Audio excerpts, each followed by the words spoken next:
Jacob peered over his shoulder to see that there was still a smile on the querying woman's face. She did not understand. None of them did.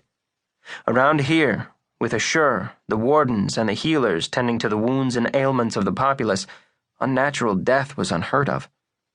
In western Dezrel, over the span of 93 years, no one had perished before his or her time. Jacob had a feeling that was about to change.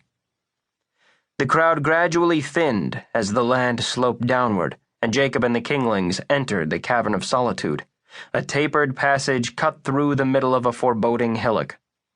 Jagged spires of stone protruded from the sides of the cliff, narrowing the road. Jacob was grateful that it was still daylight, as the passage could prove treacherous when traversed in the dark. The cavern was guarded by the great statue of Ashhur, a 20-foot behemoth carved into the side of the red clay cliff. The deity's statue stared down at them as they passed beneath it, his left hand holding an olive branch to the heavens, his right hand crossed over his immortal heart. Jacob heard Ben whistle a quiet lullaby as the statue disappeared behind them, the very same lullaby the god himself had sung to the kinglings on the night they were anointed. When they exited the Cavern of Solitude, the horizon stretched out before them. Clay huts and lean-tos constructed of desiccated animal hides peppered the land. From these abodes, more people emerged, forming an assembly in front of the colossal building at the center of it all, the sanctuary itself. 40 feet high and circular, built with smoothed stone from the northwest coast. It was the only building in Safeway and the tallest in all of western Dezrel.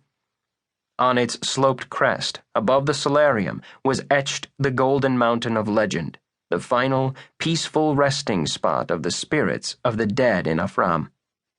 Below that were etched Ashhur's 2 guiding principles, both of them concepts to revere and commands to obey: love and forgive. Jacob saw the Merrills and Fellhorns emerge from their crude domiciles, making their way toward the passageway that was cut into the short wall bordering the sanctuary. He searched for the unmistakable bald pate of Stoke Harrow, Martin's father, and eventually found the burly man in the crowd. He was wearing a burlap robe and pulling his wife Tori along. Soon the families of all 3 kinglings stood front and center, waiting with wringing hands and expressions overwrought with excitement. At the edge of the gathering, Jacob veered his mare off to the side and dismounted. He tapped the horse's flank, and it began to saunter away obediently. He then helped Ben and Garrus down from their donkeys. The 2 boys immediately found their families, who were waiting with open arms, and ran to them. The Harrows stood confused, their gazes shifting from the other 2 kinglings to Jacob, and then to the wrapped carcass atop the 3rd donkey.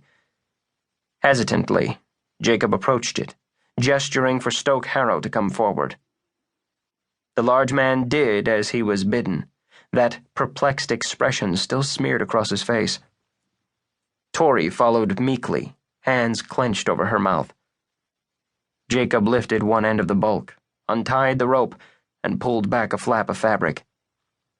The pale face of Martin Harrow emerged, mouth slightly agape, eyes sewn shut.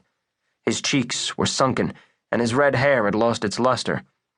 The scent of rot wafted off the dead child, the result of 3 days riding in the sweltering southern heat. Jacob cringed and pinched his nose shut, while Stoke's face twisted into a manifestation of stupefaction. Tori shoved past her husband, and Jacob backed away, letting her grab hold of the dead boy's shoulders. "Martin?" she whispered, lifting the child's head.